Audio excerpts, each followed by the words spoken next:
அவங்க சர்வீஸ் தான் பண்ணுறாங்க.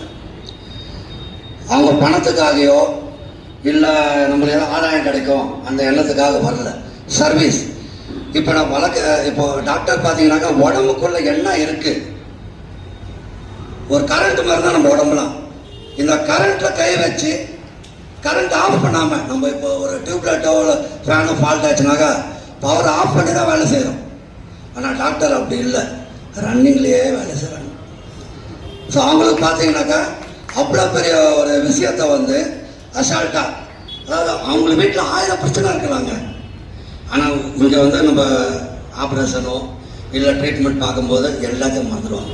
நம்மளை மட்டும்தான் என் உடம்புக்கு என்ன மாத்திரை கொடுக்கலாம். மாத்திரையை பார்த்தீங்கன்னா பல லட்சக்கணக்கான மாத்திரை இருக்குது. ஸோ எந்த வியாதிக்கு என்ன மாத்திரை, இதை ஞாபகம் வச்சு கொடுக்கறதுக்கு ஒரு பெரிய டார்கெட். இப்போ நான் அவங்க எல்லாம் மாத்திரைலாம் எழுதிலாம் வச்சுக்க மாட்டாங்க. சார் எனக்கு தலைவலி இது, இல்லை இது மட்டும் இது முட்டியில் வலிக்கிறது, இல்லை வயிறு வலிக்குது. ஸோ இதுக்கு அனலைஸ் பண்ணி கொடுக்குறாங்க பார்த்தீங்களா. ஸோ இதை வந்து நம்ம வந்து சில விஷயங்களை சொல்ல முடியாத ஒரு லெவலில் தான் இருக்குது. நம்ம வந்து அவங்கள கடவுளாக சொன்னால் கூட அதுக்கு இடையே ஆகாது. ஏன்னா கடவுள்ன்றதை நம்ம கும்பிட்றோம், நம்மள ஒரு மன நம்பிக்கை. ஆனால் டாக்டர் அப்படி இல்லை, அதுக்கு மேலே நம்ம வந்துட்டா இவங்களுக்கு என்ன பிரச்சனை, அந்த பிரச்சனையை வந்து எப்படி க்யூர் பண்ணி அனுப்பணும் அந்த ஒரு விதத்தில் பார்த்தீங்கன்னாக்கா. இப்போ ஆக்சிடென்ட் சொன்னார் என்னோட நண்பர் தான் எக்ஸாமுக்கு அப்போ கூட்டு போனார்.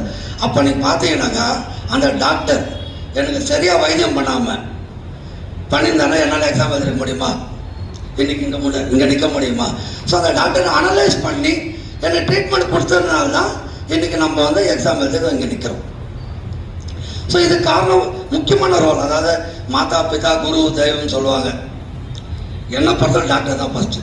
அது மாதிரி டாக்டர் அப்படின்ற ஒரு அந்த அப்ரேஷன் இருக்கு இல்லையா, டீக்கு பார்த்தீங்கன்னாக்கா டீப் ஃபீலிங்னா ஆழ்ந்த ஒரு ஃபீலிங். அவங்களுக்கு அந்த டீயோட விளக்கமே ஓ பார்த்தீங்கன்னாக்கா அப்சர்விங் ஐ, அதாவது நம்மளை பார்த்த உடனே அவங்களை புரிஞ்சுப்பாங்க இவருக்கு என்ன பிரச்சனை அப்படின்னு சொல்லிட்டு, உடம்புல என்ன பிரச்சனை அது பார்க்கறது தான் அப்சர்விங் ஐ. சி பார்த்தீங்கன்னாக்கா கேரிங் ஹார்ட், அதாவது கேர் பண்ணுறது ஒரு மனப்பக்குவம் வரும், எல்லாருக்குமே வராது. அது மாதிரி பார்த்தீங்கன்னாக்கா டி பார்த்தீங்கன்னாக்கா ட்ரைன்டு ஹேண்ட். ஒரு ஆப்ரேஷன் பண்ணும்போது சில பேருக்கு வந்து இப்போ கையில் நம்மளுக்கே ஒரு